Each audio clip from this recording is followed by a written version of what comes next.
Hello everyone. So today we're going to be talking about Max AC mods. What is the Max AC mod, why you want to do it, and the cheapest way to do it possible. Now this is only my opinion. I'm trying to do this to help people out because I'm seeing a lot of questions asked, especially since it is so hot right now, and we're going to dive into it.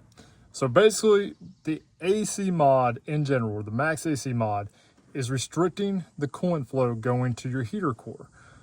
A lot of these trucks of this time period did not have it. Some did, especially in your higher end excursions and things like that. That is why we know that it can be done. Some of the Rangers even had it.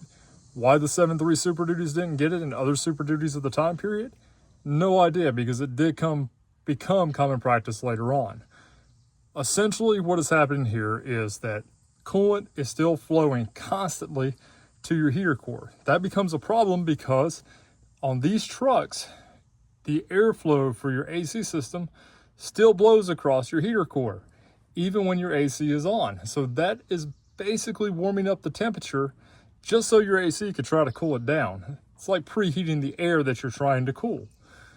So how do we alleviate this? There's a lot of different ways, and there's like a dozen different ways to do this mod. This is by far the cheapest and simplest, the one I prefer. But if it's not your cup of tea, Diesel Side and several other companies make really nice kits. You could also piece one together yourself by just some really common part numbers.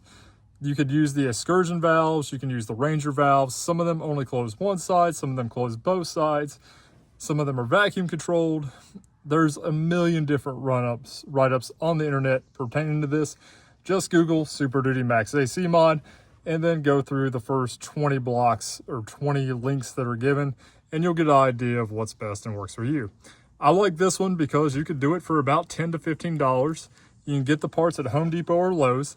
All you're doing is getting a shark bite adapter meant for PEX. It's 3/4 inch. It's a ball valve. It is a simple on and off valve that is manually controlled, and 2 hose clamps. You cut one hose, you install it. The install, you don't even have to remove your intercooler piping.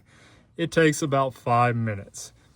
The coolant loss is going to be minimal, probably less than 8 ounces. You can cap it off if you want, but it's going to be pretty small. Just understand, if you cut that line while the truck is hot, it is going to be hot coolant. So by turning the valve to off, you are now restricting the flow going to the heater core, and that will result in about a 5 to 10 degree drop in your AC. Personally, what I noticed is my AC is a lot more efficient. It runs cooler, especially on really hot days when I'm idling or I'm stuck in traffic. Beforehand, after sitting in traffic for about 10 to 15 minutes or being in a parking lot for any period of time, the AC really just wasn't blowing cold. It was more like a fan than an AC at that point. And that's because, once again, it's struggling to keep up. I will say that the first time I did this and had the truck idling, I got in it and I got hit by a cold puff of air as soon as I opened the door. And I was like, wow, it really does make a difference. And once again, you can get the fancier vacuum controlled ones, and there's nothing wrong with that. You can get a single valve from AutoZone or O'Reilly's for like 20 bucks.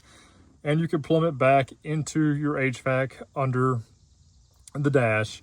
And that will, it's vacuum controlled, and that will allow it to open and close when your Max AC is turned on.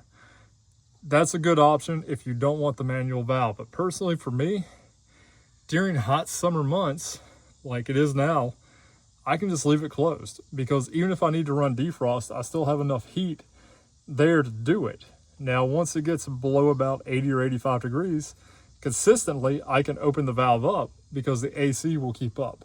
But when it's 95 or 100 or like 103, 105 heat index, it needs all the help it can get, and this does make a pretty significant difference.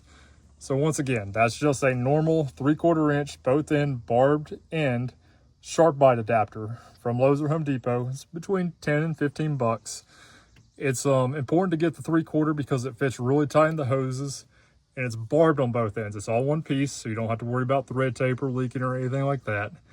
And for the money, it works. If you want to do something fancier, Diesel Site, Riff Raff, all the other companies offer fancy versions with instructions. But for cheap, quick, easy, this works. Hope this helps y'all. As always, be safe. Remember to like, share, and subscribe if you haven't already, and all the way.